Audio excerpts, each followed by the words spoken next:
Bonjour et bienvenue à l'Érable approfondi.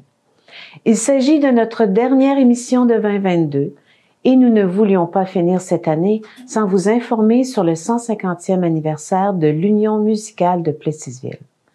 En effet, l'Union musicale de Plessisville est née dans un milieu rural où la musique attirait l'attention de la population réduite de ce temps-là. 150 ans d'histoire ne sont pas faciles à raconter. C'est pour cela que nous avons invité 4 personnes qui font ou qui ont fait partie de l'Union musicale. Monsieur Michel Vallée, arrière-petit-fils du fondateur de cette organisation, Monsieur Gaston Nadeau, président de l'organisme, Madame Brigitte Simoneau, membre du comité de direction, et Monsieur Jacques Patoine, ancien directeur d'orchestre. L'Union musicale de Plessisville est née comme un orchestre de marche militaire, mais avec les années, elle a connu des changements de styles musicaux et esthétiques. Les moments de splendeur des parades dans le centre-ville de Plessisville, les rassemblements d'orchestres de la région, les grands événements de Noël, entre autres, ont marqué l'histoire de l'Union musicale. Monsieur Nadeau et Madame Simoneau expliqueront la situation actuelle de l'Union musicale de Plessisville, incluant les célébrations pour le 150e anniversaire. Monsieur Vallée nous accompagnera à découvrir l'histoire des fondateurs de l'organisme et de sa participation familiale. Finalement, Monsieur Patoine nous expliquera comment les derniers orchestres se préparaient pour les présentations publiques. Le financement gouvernemental, les programmes de formation pour la communauté et l'implication de la population locale pendant les années seront quelques-uns des sujets principaux de cette émission. Commençons tout de suite avec cette histoire relevant pour la vie de la ville de Plessisville. En premier, nous entendons maintenant M. Gaston Nadeau, président de l'organisme, et Mme Brigitte Simoneau, membre du comité de direction. Nous accueillons aujourd'hui avec un grand plaisir les membres de comité de l'Union musicale de Plessisville et surtout musiciens, Madame Brigitte Simoneau et Gaston Nadeau.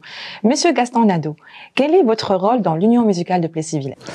Oui, au départ, je suis fondamentalement un musicien avec l'Union musicale de Plessisville. Le temps, avec les années, j'ai fait partie, je suis devenu membre du comité de direction.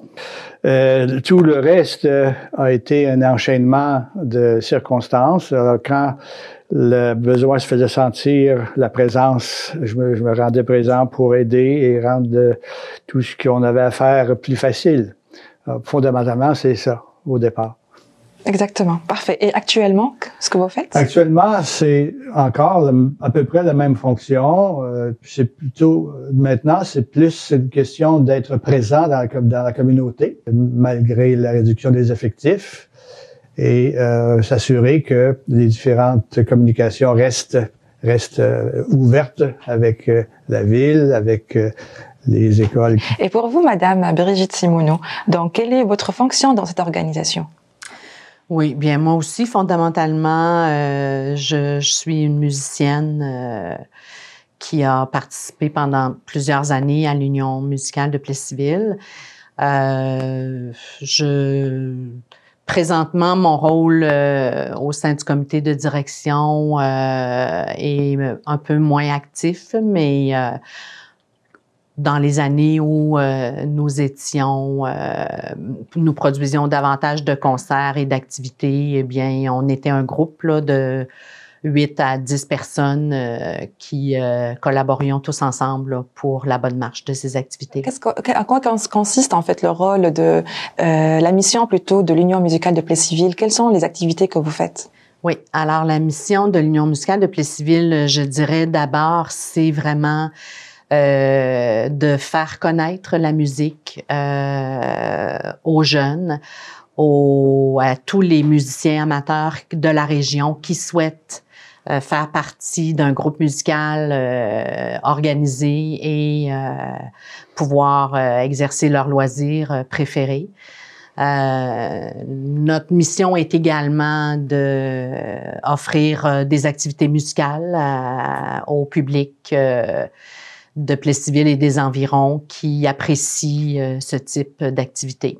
Oui, j'aimerais ajouter aussi que le volet qui nous touche beaucoup, c'est le genre de musique qu'on fait, d'une part, et le genre d'instruments qu'on utilise, instruments avant et percussion.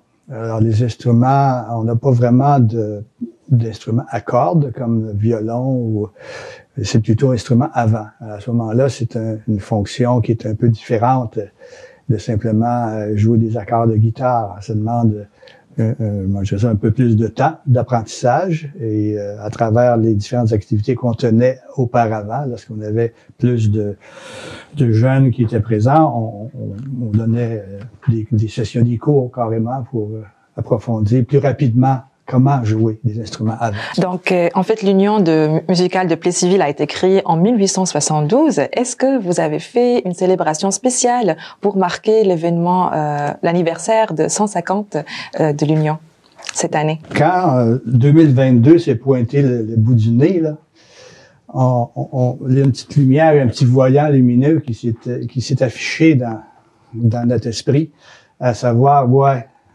2022, ça fait 150. Alors là, on s'est rendu compte que bon, vraiment, c'est une étape importante qu'il fallait signaler. Et le déclic qui a été le plus flagrant, ça a été la Société d'histoire qui organisait une exposition à notre sujet, au sujet de l'Union musicale. À ce moment-là, nous, on s'est joints à ça, en disant, c'est l'occasion extraordinaire de travailler conjointement et de souligner plus facilement le fait d'exister depuis 150 ans.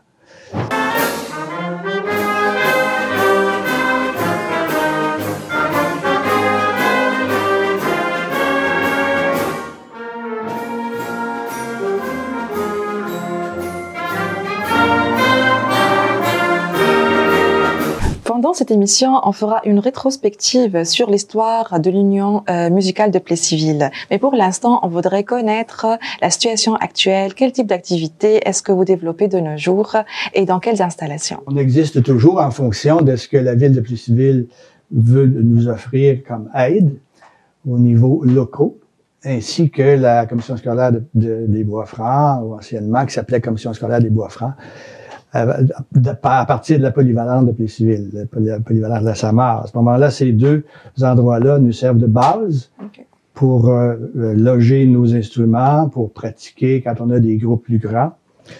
Et ces lieux-là aussi servent de point de départ lorsqu'on participe à différentes activités comme le mini-concert qu'on a fait pour le 150e, comme des participations un peu plus en groupe plus restreint dans des locaux comme la Providence à Plessisville, une résidence de personnes âgées où on fait un concert, où on aide aussi au soulignement de l'armistice, par exemple, à être présent pour souligner cet événement-là. Et différentes autres, souvent, ce sont des activités qui s'improvisent, selon les besoins. Alors, à ce moment-là, je me rappelle avoir déjà participé à une activité avec les pompiers qui honoraient un de leurs membres ou quelques-uns de leurs membres avec la présence du lieutenant-gouverneur, si je ne me trompe pas. Et donc, on était là et puis ça nous faisait plaisir. Ça, c'est un peu le type de choses qui se fait, qui soit aussi improvisé, là, en plus des concerts traditionnels qu'on faisait auparavant. Quand on parle d'activité, on parle de financement, n'est-ce pas? Donc, j'aimerais bien savoir quel est le rôle ou la contribution de la ville de Plessisville dans vos activités et aussi si le gouvernement du Québec ou même du Canada ont participé financièrement dans vos activités dans le passé. La ville de Plessisville est un partenaire important pour l'Union musicale de Plessisville. D'abord par le prêt d'un local pour ranger les instruments, pour avoir quelques-unes de nos activités également. Et ce, depuis toujours. Je pense que la ville de Plessisville a collaboré par le prêt d'un local. Elle collabore aussi financièrement à certains de nos événements. Il fut une époque où il y avait un concert de Noël annuel à grand déploiement. Donc, à ces moments-là, la ville de Plessisville nous offrait une subvention là, pour pouvoir réaliser ce concert-là avec leur collaboration. J'ajouterais également que à l'époque où il y avait les camps musicaux d'été et l'école d'été de l'Union musicale pour les jeunes, ces projets-là étaient possibles grâce aux subventions du gouvernement fédéral qui, à l'époque, je crois, s'appelait Défi Jeunesse. Donc, il nous permettait l'embauche des moniteurs pour enseigner la musique aux jeunes. Outre tout ce que Brigitte vient de dire, on fait des demandes régulières d'aide financière, évidemment, là, au niveau provincial, au niveau gouvernement provincial et fédéral. Et dans le milieu aussi, localement, pour les gens qui sont d'accord à aider à ce qu'on fasse. Et si je recule dans le temps, alors qu'on avait un nombre de musiciens plus important, il y avait une cote, il y avait une part que les musiciens fournissaient aussi. Les gens, pour être membre, votre musicien devait payer une carte de membre. Ce qui maintenant n'existe pas, là. Dans les circonstances actuelles, on se contente d'inviter des gens. Et si le nombre continue à grandir, ben on reviendra peut-être à un fonctionnement différent. Mais pour ce côté-là du financement, on préfère s'abstenir, on préfère attirer plutôt que de financer par les gens eux-mêmes. Est-ce que vous disposez d'une place pour l'entreposage de vos instruments, pour faire vos réunions et aussi vos pratiques? Les plus gros instruments sont à la polyvalente. La polyvalente a accepté aussi de nous prêter un local, ce qui fait que les instruments plus volumineux comme timbales, comme les cloches, l'ensemble de tambours, claviers, xylophones, tout ça, c'est à la polyvalente. Et aussi, les classeurs qui contiennent les partitions. Alors ça, il y en a des centaines, sinon des milliers, des partitions pour différents morceaux qui ont été achetés ou empruntés à travers les années, sont là aussi, sont à la polyvalente. Alors, c'est ce qui fait qu'on retrouve les choses à ces deux endroits-là. Même chose pour les lutrins, évidemment. Les lutrins se retrouvent aux deux endroits. De façon, si on a des activités à une place ou l'autre, ben, on n'a pas besoin de les déménager de tout bord, de tous côtés, là. Est-ce que vous pouvez nous parler de l'harmonie junior et l'harmonie senior? Quand est-ce que ces deux groupes sont nés et pourquoi? En 1986, M. Pascal Véraquin est arrivé à la direction de l'Union musicale et je pense que c'est peut-être à ce moment-là que la dénomination le plus officielle, je dirais, d'harmonie senior est revenue dans le décor. Environ 2 ans après l'arrivée de M. Véraquin, je dirais là, en 1988, a eu la fondation de l'harmonie junior. Donc, en même temps que l'école d'été a été créée. Et à ce moment-là, c'est M. Jacques Patoine qui avait pris là, la direction de l'école d'été et des camps musicaux d'été qui étaient vraiment offerts aux jeunes de la région pour l'apprentissage d'un instrument à vent ou d'un instrument à percussion.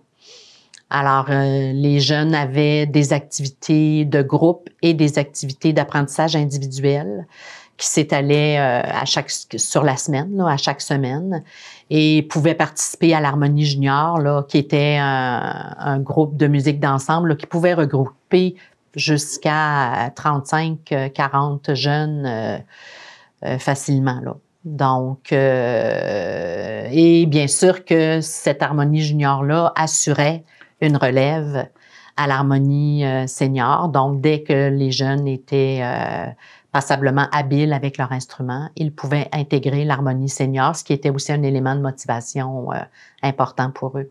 Est-ce que vous trouvez qu'il y a une réduction de l'intérêt de la part des jeunes envers l'orchestre musical? Si c'est le cas, quelles pourraient être les raisons? Est-ce qu'on note un manque d'intérêt? Concrètement, oui, ça se traduit par moins d'effectifs jeunes qui souhaitent pratiquer la musique là, de façon régulière. Quelles en sont les raisons? Moi, je dirais d'abord, dans les dernières années, l'offre d'activités sportives et culturelles variées pour les jeunes s'est multipliée, tant à l'école que dans la société en général. Donc, je pense que ça peut être là une explication au fait que le recrutement d'enfants musiciens est plus difficile. Oui, j'ajouterais aussi le fait que à l'école, la formation musicale offerte a changé dû à une orientation qui a été simplement convenue entre les différentes écoles qui offraient ce qu'on appelait la couleur de l'école. Et par exemple, à Plessisville, la couleur de l'école a été formée sous l'appellation ouverture sur le monde, avec l'usage de l'ordinateur pour les étudiants. Et ça faisait en sorte qu'il y avait un certain nombre de groupes d'élèves qui étaient fixes et qui se suivaient de secondaire 1 à secondaire 5 et qui, en même temps, faisaient en sorte que les ouvertures pour d'autres options étaient plus limitées. Alors ça, je voudrais pas comprendre que c'est un blâme que je fais là, c'est une constatation. C'est bon d'un côté, mais d'un autre côté, ça faisait en sorte que les possibilités de recrutement ou de développement de la musique étaient limitées, vraiment. Donc, de nos jours, le comité de direction de l'Union musicale de Plessisville, qu'est-ce qu'il a comme priorité, pour, quel que soit pour aujourd'hui ou pour les années à venir? C'est clair qu'on veut repartir à la base avec les enfants du primaire, les élèves de 5e année, 6e année, qui puissent déjà être initiés à la musique, l'instrument avant. Ça, c'est la base. Et puis, en même temps, nous, de notre côté, comme adultes, ben, les accompagner là-dedans, faire en sorte que leur apprentissage puisse être accéléré un peu, que ce soit un peu plus rapide, puis que en même temps, ils voient quel progrès ils puissent faire. Alors, si on n'a pas cette base-là, je pense que on ne pourra pas arriver à recruter des adultes qui puissent faire en sorte qu'on a un fonctionnement régulier, une base régulière. Excellent. Est-ce que vous voulez rajouter quelque chose ou est-ce que vous voulez dire, je vous laisse le mot de la fin. Comment je dirais ça? On n'est pas mort. Disons que on est comme en transition, peut-être, oui. C'est un beau mot. Oui, je pense qu'on peut dire qu'on est en transition. Je pense que l'activité du 150e nous a permis également autant de faire une rétrospective importante, mais autant de produire un mini-concert avec les musiciens actuels et des ex-musiciens qui se sont joints avec plaisir.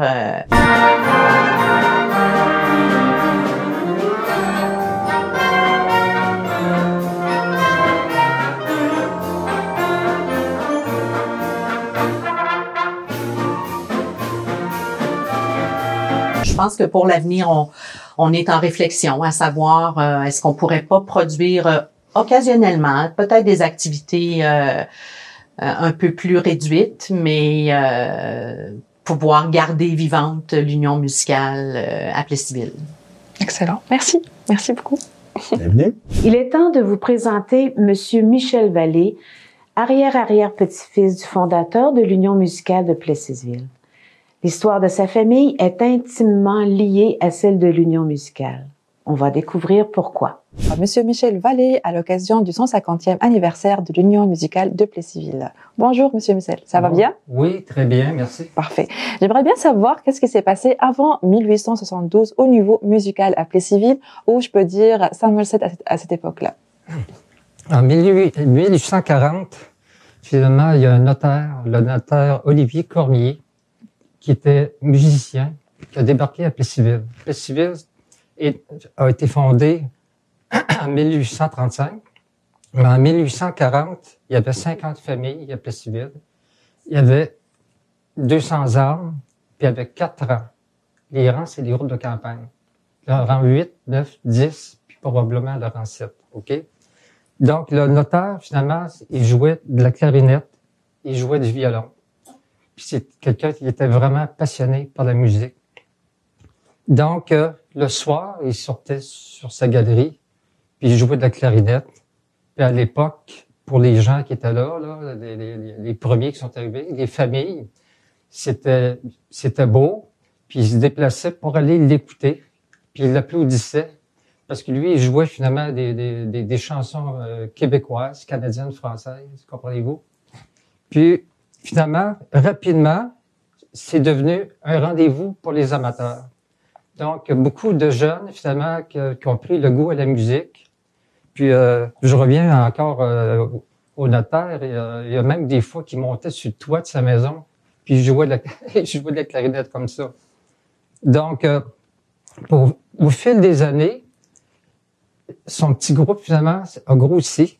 Puis là, ben, il y a eu des violons, clarinettes, flûtes, puis des percussions. Comprenez-vous? Donc, ça a été la bougie d'allumage, finalement, de la musique ici à Somerset. En 1866, un petit peu plus tard, il y a un prêtre, son nom c'était Abbé Damas Matt, puis lui aussi était musicien. Il y a beaucoup de jeunes qui avaient été inspirés, finalement, par le notaire Olivier, qui ont suivi des cours avec l'abbé Matt, des cours de théorie musicale. Mon ancêtre, Jean-Baptiste Vallée, finalement, était de ce groupe-là. Jean-Baptiste est né en 1851. Puis, voyez-vous, en 1800, il était pas vieux, il a commencé finalement à jouer à 15 ou 16 ans. Donc, ce qui est arrivé 2 ans plus tard, il y a une société qui a été formée, la Société des amateurs. Le président, c'était Monsieur Olivier Cormier. On en a parlé tantôt. Puis le directeur musical, son nom, c'était Jean-Baptiste Vallée. Donc, les jeunes, Vallée, Blondin et Prince, finalement, ils ont eu le goût, à un moment donné, d'avoir des cuivres. Au lieu d'avoir seulement des violons, d'avoir des cuivres, finalement, dans le groupe. Donc, c'est à ce moment-là que, en 1872, le colonel Ward, colonel du 5e bataillon de Mégantic, a approché Jean-Baptiste pour lui faire une proposition. Donc, le colonel était prêt à fournir 15 instruments pour jouer, des instruments de cuivre, des partitions militaires pour la musique, des costumes. Puis, on peut dire aussi que finalement, tout le monde était content d'avoir quelqu'un de la famille qui jouait dans la fanfare. Parce que la fanfare, c'était pour toutes les occasions. C'était, par exemple, au civil, pour la Saint-Jean-Baptiste, des choses comme ça. Puis la fanfare sortait aussi en même temps pour au niveau des fêtes. Parce que les fêtes religieuses, il y avait beaucoup de parades dans les rues.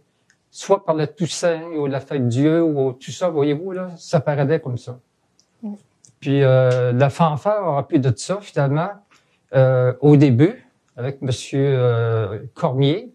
La fanfare, finalement, les groupes de musique à l'époque allaient dans l'église aussi. Ils restaient dans la nef, finalement, de l'église pour faire de la musique. Je suis curieuse de savoir, qu'est-ce qui a poussé votre arrière-grand-père de fonder l'Union musicale de Plessisville? Ben, je pense que c'est probablement la passion de la musique. Parce que vraiment, il aimait ça énormément. Puis, c'est pas d'autre chose que ça. Jean-Baptiste, finalement, il a été dirigé la fanfare de 1872 à 1922. Puis, lorsqu'on parle d'être directeur musical, c'est pas seulement que le fait de tenir une baguette, c'est que finalement, il y a une formation à faire au niveau des jeunes. À l'époque, là, il n'y avait pas d'école de musique ici, là. Il n'y avait pas de télévision, il n'y avait pas d'électricité, puis il n'y avait pas d'Internet, puis il n'y avait rien de ça. Donc, finalement, c'est il prenait beaucoup de temps pour s'occuper de l'approbation. Puis dans la maison, chez moi, finalement, c'est ce qui s'est passé durant plusieurs années, avant que la fanfare ait un local un petit peu plus loin. Quelle était l'activité des premiers directeurs fondateurs de l'Union musicale de Plessisville? Est-ce qu'ils faisaient souvent des activités à l'extérieur rural et jusqu'à quel moment? Ben, c'est ça, finalement, c'est que ces gens-là, finalement, c'était des cultivateurs, agriculteurs. Donc, finalement, puis Jean-Baptiste, finalement, il faisait ça. Son garçon, Jean Alonso, on va parler de lui un petit peu plus tard, faisait la même chose. Puis, mais Jean-Baptiste, finalement, a été le fondateur de la fanfare. Mais en plus de ça, il a été maire de la ville de Plessisville. Et l'année du Grand Feu, parce que le village de Plessisville a brûlé presque au complet en 1885. Il y a eu 60 maisons qui ont brûlé, 80 familles avec plus rien. Puis le feu s'est pris finalement dans en plein été, au mois de mai. Il y avait beaucoup de vent. Puis finalement, avec le vent, toutes les étincelles se sont répandues sur le village. Donc finalement, l'église passe au feu, le presbytère a passé au feu, l'hôtel de ville a brûlé. Puis ça a été vraiment une catastrophe épouvantable. Ensuite, ben, il a été juge de paix. Il a été marié, donc il a été très impliqué finalement dans tout ce qui se passait dans la ville au niveau civil.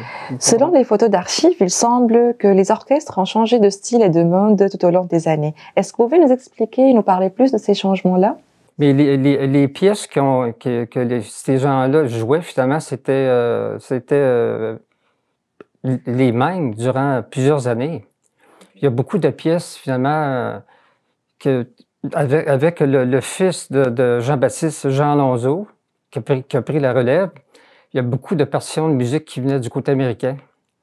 Vous comprenez, là? De la musique qui venait des États-Unis, puis beaucoup de musique qui venait d'Europe, tout ça. Finalement, c'est comme ça que ça a changé un petit peu. Donc, 1922 à 1936, puis ensuite, c'est mon père, Jean-Louis, finalement, qui a pris la relève. Puis mon père, finalement, a fait de 1936, 36 à 1972. Donc, 34 ans. Donc, tout ça ensemble, ça l'a fait une centaine d'années, là. C'est comme ça que ça s'est passé. Est-ce que c'était considéré comme un privilège social d'appartenir à l'Union musicale? Ben oui, c'était un privilège certain. Puis les gens étaient fiers. Quand tu avais quelqu'un là, dans ta famille qui jouait dans la fanfare, les gens étaient fiers. Okay. C'est parce que, comme je disais tantôt, tu sais, la fanfare était présente, hein, tu sais, à la Saint-Jean-Baptiste, il y avait des parades, puis tout ça, tu sais, puis... Quelle était la participation de l'Union musicale de Plessisville dans les églises et est-ce que l'Union jouait de la musique pendant les messes à un moment donné? Ben, la participation a été importante durant toutes ces années parce que finalement, la fanfare jouait dans les églises. Il était dans la nef, comme je disais tantôt. Mais tout ça, finalement s'est arrêté au début des années 1900. Premièrement, en 1895, finalement, la fanfare a demandé, on appelle ça des lettres patentes. La fanfare a changé de nom et le nom a tombé finalement l'Union musicale de Plessisville. Donc, finalement, la fanfare a tout retourné les instruments du colonel Ward, tout simplement. Puis là, ils sont devenus autonomes. Mais la fin des fanfares dans les églises, ça a été à peu près dans les années 1904. Donc, le pape, je pense, les catholiques, finalement, ont décidé d'arrêter ça parce que ça faisait trop de bruit, c'était trop bruyant. Puis, pour prier, les gens étaient déconcentrés, tout ça. Donc, finalement, la fanfare a laissé l'église. Mais par contre, après la messe, après les messes, il y avait toujours un concert de fanfare à côté de l'église, dans un gazebo. Et là, parlons des parades musicales dans les rues. Quelle était l'importance de ces parades-là dans l'histoire de l'Union musicale? Ben, les parades, c'est important parce que C'était comme un spectacle un petit peu, hein. C'était comme un spectacle. Puis plus on a avancé dans les années, plus les parades ont gonflé, puis il y avait plus de membres un petit peu, hein. Vous comprenez? Donc, on a assisté à un moment donné à des formations de fanfares dans toutes les villes du Québec. Donc, il y en avait à Sherbrooke, Trois-Rivières, Princeville, Victoriaville, Sherbrooke, tu sais, tout ça, là, il y en a eu. Puis tout ça, puis les parades, c'est important. Puis un petit peu plus tard, dans les années 1940, 1950, il y a eu comme des festivals de fanfares, comme vous comprenez. Puis ici, à Plessisville, en 1947, c'était le 75e anniversaire de la fanfare de Plessisville. Puis j'ai regardé dans mon livre la fondation des principales fanfares qu'il y avait là, pour cet événement-là. Il y avait 15 fanfares qui étaient invités, là. Puis la majorité des fanfares, la fondation, c'était dans les années 1910, 1920. Mais nous, à Plessisville, c'était 1872. Donc, on avait une longueur d'avance là-dessus. Parlons des années 40. Comment l'Union musicale de Plessisville a participé pendant les festivals d'orchestre à cette époque-là? C'était comme une amicale. Tu sais, les musiciens, là, il y a toujours une certaine, plus qu'une amitié entre les musiciens. Tout le monde se respecte quand même. Mais c'était l'occasion de rencontrer finalement des musiciens de d'autres municipalités. Puis moi, je suis convaincu qu'il y en a qui devaient... parce qu'il y a des groupes, là, sur les 15, là, il y en a qui avaient des musiciens vraiment très bons. Donc, c'était ça. C'était une amicale. C'était une rencontre. Puis je me souviens, lorsqu'on jouait tout le monde ensemble, puis moi, j'étais plus jeune à l'époque. Ben, j'étais pas là en 1940, mais tu sais, au début des années 50, là, début 60 aussi. Puis j'écoutais finalement moi, je jouais du trombone, puis je les entendais autour de moi, puis je voyais des gens qui jouaient beaucoup mieux que moi. Tu sais, mais il était plus vieux, tout ça. Ça fait que ça a été des bons moments. Puis c'était une fête un petit peu. Il y avait à Plessisville en 1947, finalement, ça a été au stade de baseball. Mais un petit peu plus tard, il y a eu des arénas. Il y avait des arénas, tu sais, fermées. Puis là, finalement, les fanfares à tour de rôle faisaient le tour de l'aréna. Puis là, ben, il était jugé un petit peu par la marche. Il fallait que tout le monde marche au pas. Faut pas que quelqu'un marche plus vite. Comprenez-vous? Puis jouer un instrument en marchant. Puis il faut que tu surveilles. Faut pas que tu sois en avant de l'autre. Là, tout ça, tu sais, c'était un stress quand même. Puis l'aréna, il était plein. Puis on faisait le tour comme ça. Puis les gens applaudissaient. Puis c'était un challenge. C'était un stress. Mais c'est quand même, on était content d'aller se comparer avec d'autres, là, c'est ça. Maintenant, on va aller plus dans l'époque des années 60.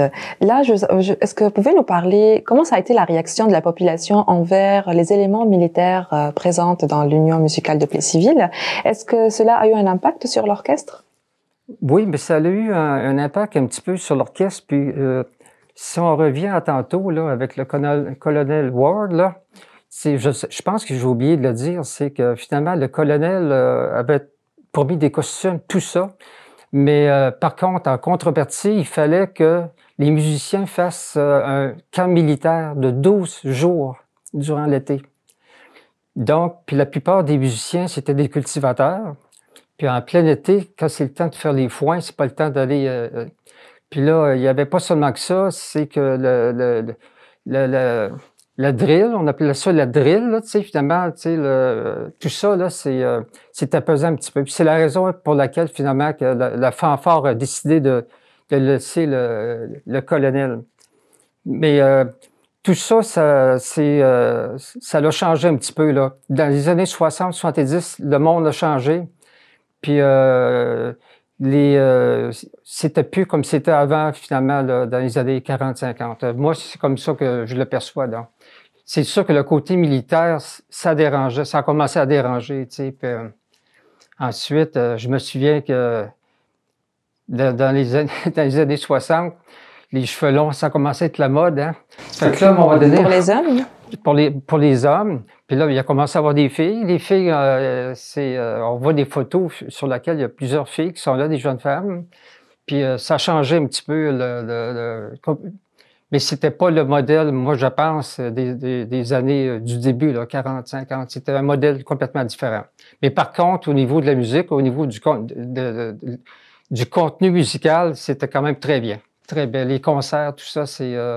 Si on regarde l'histoire de l'Union musicale de Plessisville, quels sont les événements les plus fréquents, les événements phares où l'orchestre jouait chaque année, comme par exemple Noël ou Pâques? Oui, mais c'est ça. À Noël, finalement, il y avait toujours un concert de Noël. Ensuite, la Saint-Jean-Baptiste, ça a toujours été la fête des Québécois. Là, ça a toujours été important. Il y a eu des parades de longtemps. Puis une autre chose aussi qui a été populaire durant plusieurs années, c'était le Festival de l'érable. Vous savez que Plessisville, c'est la capitale mondiale de l'érable. Puis le Festival de l'érable, c'est le deuxième plus vieux festival au Québec, après le Carnaval de Québec, vous le saviez? On le sait. Oui. Donc, tout ça, finalement, c'était des rendez-vous, finalement, annuels qu'ils pouvaient avoir ici, Plessisville, oui. Et là, quel était le rôle des jeunes à travers l'histoire de l'Union? Il y a beaucoup de jeunes qui ont participé, qui ont été formés par la fanfare. Mais malheureusement, c'est les jeunes un petit peu plus vieux, ils vont faire des études ailleurs. Ils s'en vont dans les cégeps, puis ils s'en vont dans les universités. Donc, ils quittent un petit peu la fanfare. Donc, à ce moment-là, il fallait générer encore de nouveaux talents. Donc, ça a été toujours une roulette tout le temps, là, tu sais, ça n'a jamais arrêté. Donc, tous mes ancêtres, mon père, là, je me souviens, là, il sortait presque 5 jours par semaine pour aller enseigner à des jeunes au local de la fanfare, tu sais. Mais il faut le faire, puis tous les autres avant, puis les autres après, la même chose. Donc, ça a tenu le coup parce que c'était du monde passionné. Vous comprenez, c'était des gens qui étaient passionnés par la musique, puis étaient heureux, puis la musique, c'est un langage universel aussi, hein, tu sais, puis c'est un plus. Fait que donc, tout ça, là, c'est... puis même aujourd'hui encore, c'est la même chose, là, c'est de trouver des gens intéressés, là, tu sais, puis c'est une belle formation aussi, à part ça. Pour les jeunes, là, je peux vous dire que c'est une belle formation. Notre fille, non, peut-être pas, mais notre garçon commençait à jouer jeune dans la fanfare. Puis tout ça, il jouait du cornet, de la trompette, pardon. Hein. Puis, mais à un moment donné, il est parti à l'extérieur, il a fait des études dans d'autres pays, tu sais, tout ça, puis il a laissé sa place. Mais on a toujours le souvenir de la fanfare, tu sais, qui est quand même un beau souvenir. Excellent, parfait. Selon vous, quel était le moment dans l'histoire de l'Union musicale, quel était le moment le plus brillant, on va dire, selon vous, et pourquoi?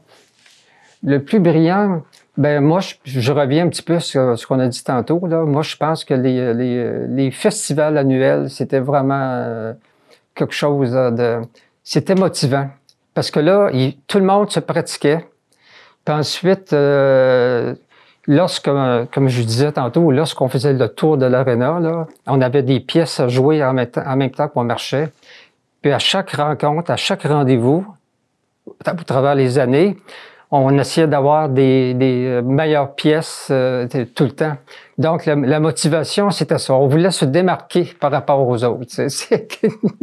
Et ça, c'est comme dans la vie. Hein, on fait ça souvent. Donc, pour vous, la meilleure période, c'était plus la période où chaque année, vous essayez de faire mieux que l'année précédente. Il y avait beaucoup de motivation. Ben, oui. Puis... ensuite, finalement, dans les années qui ont suivi mon père, lui, il a arrêté en 1972. Puis après ça, ben, on a eu, je pense que vous en avez parlé tantôt, là, il y a d'autres gens qui ont pris la relève pour la direction. Puis il y a des belles choses qui se sont faites après, là, que ma famille, on est sorti de ça, là. Il y a des belles choses qui ont été faites. Parfait.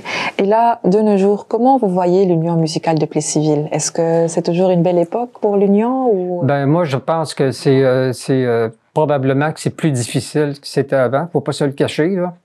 Mais par contre, c'est la chose qui est importante vraiment, là, c'est la formation. Il n'y a pas d'autre chose que ça. C'est la formation des musiciens.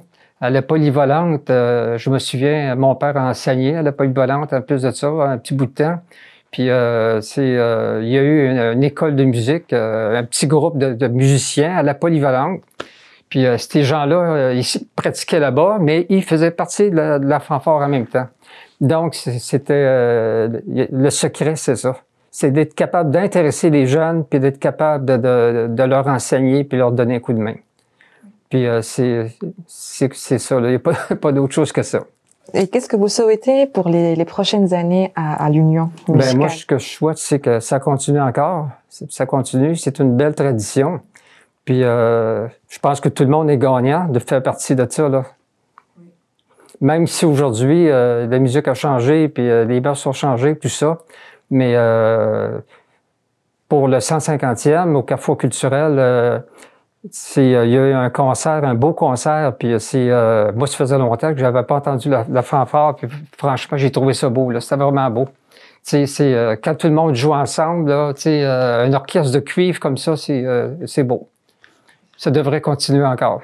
Bon, on l'espère. Est-ce que vous avez une anecdote historique à partager avec nous? Mais je n'ose pas trop en parler parce que c'est peut-être délicat un petit peu, mais je donnerai pas le nom de la personne. Okay. C'était parce qu'on faisait des parades comme ça, puis dans la parade, on a le tambour-major qui est en avant, puis il y a mon père qui était en avant aussi, avec un sifflet. Puis quand c'était le temps de jouer, il sifflait. Tout le monde levait son instrument, il se préparait. Mais à un moment donné, en descendant la rue Saint-Édouard, ici à Plessisville, on était mal commode un peu. Donc, le tambour-major était en avant avec sa baguette. Puis là, finalement, il continuait. Nous autres, en arrière, on a ralenti le pas. Comprenez-vous? Donc, le tambour-major s'est ramassé à peu près à 100 pieds plus loin. Ben, il était pas de bonne humeur. Puis là, ça a été... tout le monde en a ri, finalement, ri à la fin, là, tu sais, mais c'était pas gentil tellement. OK, je vous laisse le mot de la fin. Est-ce que vous voulez dire quelque chose pour clôturer notre entrevue? Oui, ben écoutez, moi, je suis content d'avoir passé ici aujourd'hui, puis de rendre un hommage à ma famille, là, tu sais, parce que je trouve que ils ont été, pour la ville de Plessisville, en tout cas, ils ont été généreux. Jean-Baptiste, puis là, j'ai pas parlé du premier ancêtre, parce que le premier ancêtre, il s'appelait Jean-Baptiste lui aussi. Donc, Jean-Baptiste, en 1839, après ça, il y a eu Jean-Baptiste, puis Alonso, puis Jean-Louis. Puis là, ça finit là. Merci beaucoup pour votre présence. Okay. Nous avons découvert la direction de l'Union musicale de Plessisville, les défis de la relève, ses 150 ans d'histoire. Maintenant, il est temps de connaître quelle était la vision à l'intérieur de l'orchestre de la part de M. Jacques Patoine, l'un des derniers directeurs d'orchestre du Rassemblement de musiciens de Plessisville.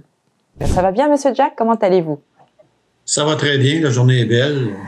Oui, on est chanceux. On en profite. Effectivement. Donc là, je vais vous poser quelques questions concernant le rôle que vous avez occupé à l'Union musicale de Plessisville. Entre quelle année vous avez occupé le poste de directeur à l'Union musicale de Plessisville? Écoute, là, tu me poses une bonne question. Je pense que j'ai commencé en 2000 et jusqu'à 2018-2019. Et pendant le temps que vous avez occupé le poste de directeur, vous avez fait combien d'orchestres par année à cette époque-là? Quand tu parles d'orchestre, tu parles de concert, j'imagine, les prestations. Vous avez fait combien de spectacles, oui?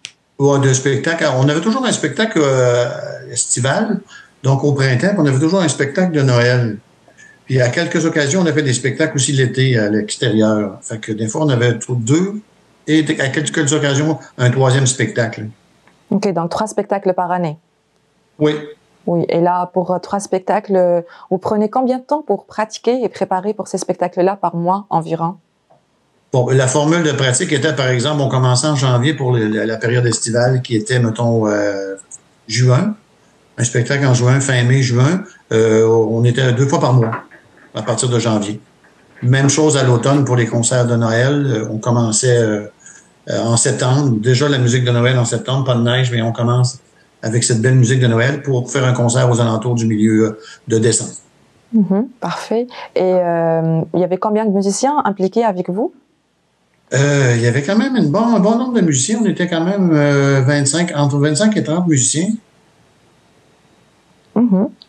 Et là, pour rejoindre l'Union musicale de Plessisville, est-ce qu'il y avait des critères de sélection pour les musiciens? Non, tout le monde était les bienvenus. On avait même des enfants de musiciens et de musiciennes qui venaient donner un petit coup de main, qui venaient se joindre à nous pour jouer des percussions, pour jouer des instruments s'ils en connaissaient, s'ils avaient déjà commencé au secondaire. Et puis non, c'est de bouche à oreille, comme on peut dire, puis les gens entendaient parler de l'Union musicale, puis on était les bienvenus, venez à la pratique, puis venez essayer. Okay, si ça vous plaît, ben vous restez. Excellent, mais quand même, vous exigez un minimum de connaissances en musique.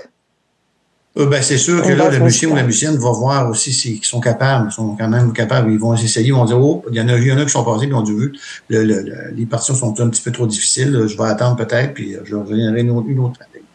Il y en a d'autres qui disent, il n'y a pas de problème, je suis plus capable, ben, là-bas, ben, bienvenue.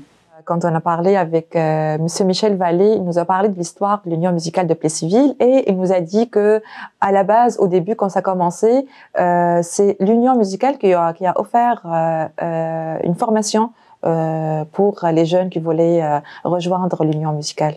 Donc, c'était pas nécessaire à la base d'avoir une. Pourquoi cela a changé?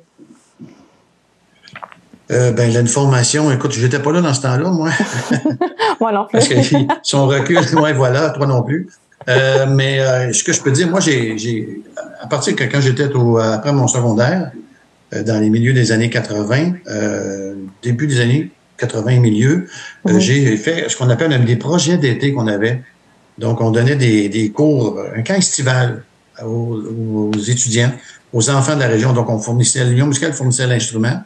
Et puis, le gouvernement avait octroyé des subventions pour 6 à 7 semaines. Fait que le jeune, il venait. On faisait un concert. Fait qu'il venait peut-être faire des cours individuels, puis des cours de groupe. Puis on montait un spectacle avec ça qu'on présentait aux parents. Fait que ça, c'était une relève qu'il y a eu beaucoup de jeunes qui ont passé de là et qui ont évolué et qui se sont retrouvés dans l'Union musicale de Plessisville, comme on a pu dire l'harmonie senior. Donc, on avait comme l'harmonie junior et l'harmonie senior. Plutôt l'harmonie junior faisait comme la relève. Oui. Ouais, c'est ça. C'est comme le tremplin pour aller vers le senior. Donc, c'est peut-être que ça que M. Vallée vous a parlé un petit peu aussi. Et puis, à son époque, si je me rappelle bien, il y avait M. Provencher qui donnait des cours aussi, là. OK. Mais maintenant, ce n'est plus possible avec l'Union de donner des cours ou de... Non, malheureusement, cette formule-là a disparu un petit peu. Là, on tend à vouloir la repartir, mais c'est pas donné encore, c'est pas fait encore. Moi, je suis parti de la région. Dans ce temps-là, j'étais dans la région, c'était facile. Là, c'est de trouver des professeurs pour venir enseigner ces instruments-là et repartir tout ça, mais c'est pas dit que ça ne se fera pas. OK. Donc là, comme vous avez dit, vous n'êtes plus le directeur, vous n'êtes plus le membre dans le comité de direction de l'Union musicale, n'est-ce pas? Non, je suis encore membre. On est encore membre. On n'est pas actif nécessairement parce qu'on a voulu repartir, mais là, il n'y avait pas assez de monde, fait qu'on a pris la décision de dire, ben, on va prendre une petite distance. Les gens de la région de Plessisville ont continué à faire de la musique un petit peu, mais c'est pas sous la même formule, dans le sens que ils pratiquent par plaisir, par goût, puis là, ils se trouvent une petite occasion d'aller faire un petit spectacle à quelque part. OK, parfait. Donc, vous êtes toujours impliqué, mais est-ce que vous avez toujours envie de diriger une orchestre lors d'un événement dans l'avenir? Oui, bien sûr. Oui, bien sûr, j'ai toujours envie. D'ailleurs, on l'a fait pour le 150e, pardon. On a fait un petit spécial, une petite pratique. On a rejoint les anciens qui voulaient venir, puis on a fait un harmonie avec plus de musiciens, puis on a fait un happening avec ça au mois d'octobre. Donc, oui, j'ai encore le goût. J'ai encore le goût s'ils me demandent, puis oui, pas de problème, je serai là. Excellent, parfait. Là, vous avez parlé qu'il y avait des spectacles, 3 spectacles par année, mais aussi il y a aussi les parades. Est-ce que vous avez déjà, vous, participé à une parade avec l'Union dans le passé? Oui, j'ai fait ça, les parades. Donc, c'était bien plaisant, C'était pas, j'imagine, comme dans le temps avant moi, là, les parades avec plus tous les costumes dits de fanfare et tout ça, là. Mais on a fait des parades, on a pratiqué un petit peu, puis on a marché à l'occasion de Festival de l'érable, entre autres, que je me souviens, là. On a même fait une parade au mois de décembre pour la parade du Père Noël. On partait du bas de la ville et on montait vers le haut de la ville de Plessisville. Et il y avait des faits cocasses qui, à un moment donné, les instruments qui sont avec la salive et l'humidité, avec le froid, ça se met à geler. Donc, les instruments à piston ne pouvaient plus jouer. Il y avait seulement qu'un seul piston qui pouvait, les autres étaient gelés. Moi, je jouais du saxophone. Du saxophone, il y a des espèces de feutres qui viennent boucher les trous. Bon, les feutres étaient gelés, fait que à un moment donné, ça bouche moins bien, là, il y a moins de son. On avait quand même hâte d'arriver à une place un peu plus chaude pour permettre d'être capable de jouer plusieurs notes. Est-ce que vous pensez qu'à cause de ces raisons, on va dire, météorologiques, il n'y a plus de parades ou il y a d'autres raisons? Non, je crois pas. Je pense que c'est plus à la mode, là, nécessairement, de faire des parades. Écoute, les dernières parades qu'on faisait, on les faisait sur j'ai pas le mot en français, là, un grand trailer d'une grosse vanne de 48 pieds. On embarquait là-dessus. On marchait plus, là. On embarquait là-dessus, puis là, on faisait la parade avec les autres qui faisaient la parade. On était sur un gros trailer. Okay. Mais on était présent. On essaye d'être présent le plus souvent possible quand ça donne. Puis on trouve ça bien plaisant, on trouve ça bien drôle, les gens qui participent. Donc là, d'après ce que j'ai compris, vraiment, là, parmi les plus grands défis que l'Union musicale fait face aujourd'hui, c'est la relève. Quelle est l'importance de la relève pour le fonctionnement de l'Union musicale? Ben, c'est bien important parce qu'on vieillit tous, hein. Fait qu'à un moment donné, les gens, ils peuvent plus venir jouer parce qu'ils s'en vont à l'extérieur de la ville de Plessisville. C'est plus compliqué. Fait que c'est bien important d'avoir toujours une relève pour avoir une continuité avec le fil des années. Et là, c'est là qu'est la problématique qu'on a probablement à Plessisville, c'est la fameuse relève. Et d'après vous, quelle serait la meilleure façon pour attirer les jeunes aujourd'hui à l'Union musicale? Ben, c'est qu'il y en ait partout un peu, qu'il y en ait pas juste à l'Union musicale, qu'il y en ait aussi un peu plus à la polyvalente, qu'il y en ait encore, qu'on peut se repartir dans nos projets d'été, donner l'occasion d'avoir un étudiant d'avoir un instrument dans ses mains puis de souffler dedans. Pour pouvoir, après ça, embarquer dans un petit groupe de son niveau, puis évoluer dans un groupe un peu plus dans l'harmonie senior, si on veut, comme je l'appelais tantôt. Qu'est-ce que vous souhaitez pour l'Union musicale de Plessisville pour les prochaines années? Ben, c'est sûr, un autre 150 ans, ça serait intéressant. Je ne dirais pas là, par contre, pour toutes mais quand même le plus longtemps possible. Mais j'aimerais ça que ça revienne en forme comme c'était dans les beaux jours, les 2 ou 3 spectacles par année, puis avec plusieurs membres là, qui viennent jouer, qu'on s'amuse, parce qu'on avait beaucoup de plaisir. Est-ce que vous voulez rajouter quelque chose? Je vous laisse le mot de la fin. Ben, le mot de la fin, c'est vivre la musique, et la magie de la musique est très importante. Et puis, on espère que, comme je vous disais tantôt, qu'on puisse en faire encore de la musique très, très, très longtemps à Plessisville. Merci beaucoup. Merci pour votre présence et pour votre temps, M. Jacques Patoine. Vous avez entendu la description des hauts et des bas dans l'histoire de l'Union musicale de Plessisville pendant son 150e anniversaire. Pour maintenir vivante la flamme de cette organisation, si jamais vous voulez collaborer ou vous impliquer dans l'orchestre, vous pouvez communiquer avec l'Union musicale pour connaître davantage les disponibilités et les profils recherchés. Nous arrivons maintenant à la fin de cette dernière émission 2022 de l'Érable approfondi. Nous serons de retour à partir de la semaine du 10 janvier 2023.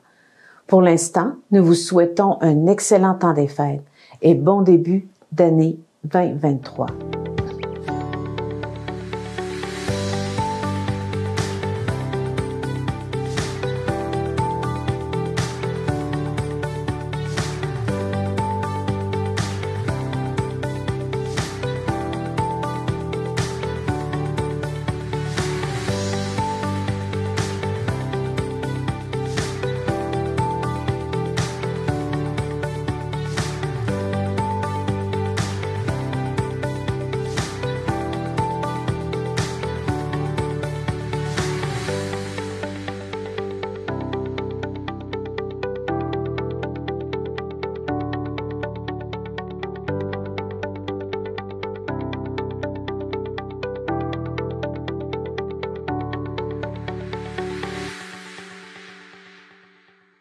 Cette vidéo est inspirée de témoignages véridiques. Elle a été réalisée dans le cadre de la campagne de sensibilisation de Droit devant érable portant sur les différents visages de la pauvreté dans la MRC de l'érable. Elle pourrait bouleverser certains auditeurs ou auditrices. Le langage est cru et elle comporte certains passages faisant référence à des violences à caractère sexuel. Elle s'adresse à un public averti. Il paraît qu'à ma naissance, mon père était pompette à l'hôpital. Il paraît qu'il allait pisser au rez-de-chaussée puis qu'il revenait bourré. Il paraît que l'infirmière a failli appeler la DPJ, puis l'infirmier les policiers. J'ai failli, qu'il a dit. Ma mère savait que mon père me voulait pas. Fait qu'elle a tout fait pour pas que je paraisse. Dès qu'il rentrait, elle m'effaçait. Si je pleurais sans raison raisonnable, c'était pas pardonnable. Si je criais, il criait. Si je demandais, je regrettais. Si je me laissais traîner, il me traitait de traîner. Il m'appelait Obélix, une petite crise. Il y avait toujours le bon mot pour dire la mauvaise affaire. Ah, une fois pubère, je suis tombée super. Mon père tripotait mes bourrelets, comme il disait, les taponnait, les soupesait, sous, puis épais. Mais je préférais ses caresses à ses faiblesses. Je donnais mes fesses pour pas qu'il me fesse. Puis une pipe pour la paix. Je le sais, c'est dur à entendre, je le sais. Mais c'est le genre de souvenir qui s'invite à chaque étape de ma vie. Chaque fois qu'une porte claque, qu'un patron lève le ton, qu'un homme me donne un compliment, chaque fois que je souris, j'ai une petite voix qui me dit « Obélix ». Aujourd'hui, j'ai 50 ans, puis je vous entends. Pourquoi qu'elle n'est pas capable de garder une job? Pourquoi qu'elle envoie chier le monde? Pourquoi qu'elle n'a pas payé le loyer le mois passé? Pourquoi qu'elle a passé son chèque dans le trou d'une machine à sous? Pourquoi qu'elle se ramasse tout le temps dans marde? Parce qu'elle est tombée dedans quand elle était petite. Obélix. Si vous trouvez injuste de payer pour ma détresse, pour mon salaire de BS, que vous travaillez fort pour pas être à ma place, dites-vous bien que ma place, elle s'achète pas, elle se gagne. Comme à l'auto. J'ai gagné le gros lot dans le berceau, puis je reçois des intérêts sans arrêt. Je vous le jure que vous préférez payer des impôts plutôt que d'être dans ma peau. Mais on peut échanger n'importe quand. Je prends votre argent comme un présent, puis je vous laisse mon passé. Je vous mets toutes mes belles histoires dans un beau grand sac à dos, puis je vous encourage à grimper, à garder votre concentration pour votre dissertation, à dire la bonne chose à votre patron, puis à rester cool avec la bosse dans le pantalon. Je peux pas travailler pour personne. Puis c'est pas parce que je suis conne. Je travaille déjà sur mon cœur qui pèse une tonne. Une tonne comme Obélix.